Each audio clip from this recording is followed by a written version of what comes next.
Seperti yang kita tahu, graphics card merupakan salah satu elemen penting dalam peracikan dan perakitan sebuah komputer untuk kebutuhan gaming. Karena komponen yang satu ini 80% akan menentukan apakah suatu game dapat dijalankan di sistem atau tidak.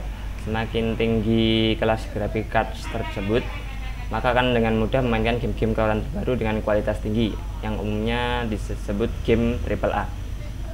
Memilih graphics card sendiri bisa dikatakan gampang-gampang susah. Gampang bagi yang paham akan VGA atau graphics card, dan susah bagi yang kurang paham. Hal tersebut membuat banyak orang di luar sana membuat pedoman tentang graphics card. Nah, saya di sini mungkin akan memberikan sedikit tips untuk memilih sebuah VGA card untuk gaming.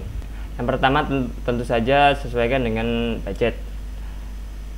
Lalu untuk memilih graphics card, usahakan memilih graphics card yang memiliki arsitektur paling baru saat ini dari masing-masing vendor VGA seperti Nvidia, Maxwell atau AMD GCN. Kecuali untuk graphics card entry, mungkin dari Nvidia masih menggunakan arsitektur Kepler di dalamnya. Terus untuk urusan bit dan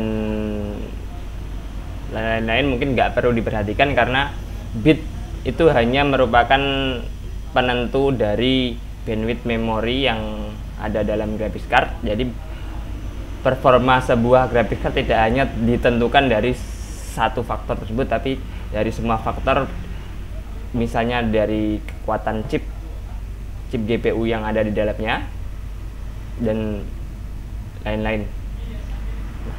Lalu perhatikan juga resolusi monitor yang Anda gunakan.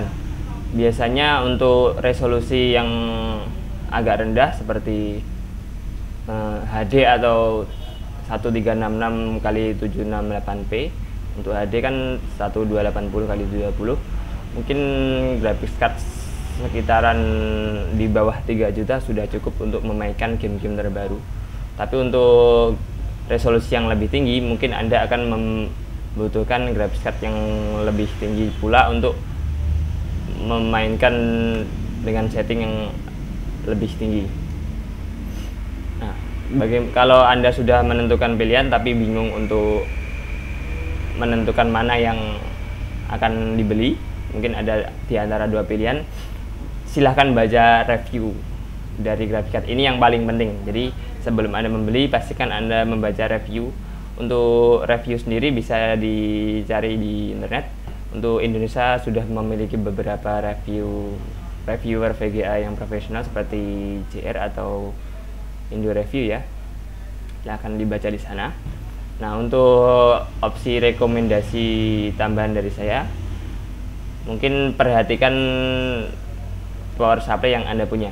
Jadi graphics card, sebuah graphics card nanti akan membutuhkan minimum recommended power supply. Nah, perhatikan biasanya di kelas yang sama, graphics card dari Nvidia mempunyai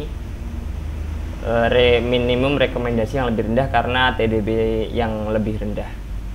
Misalkan di kelas yang sama mungkin GTX 960 atau dengan R9380, walaupun agak lebih tinggi R9380 ya, tapi minimum power supply dari R9380 membutuhkan sekitar 500 watt minimum recommended power supply-nya. Untuk GTX 960 cukup dengan 400 watt power supply. Nanti ya di sini di minimum ini untuk durabilitas dari komponen PC, nggak cuma VGA card saja ya. Jadi pemenuhan kebutuhan minimum power supply ini harus diperhatikan juga.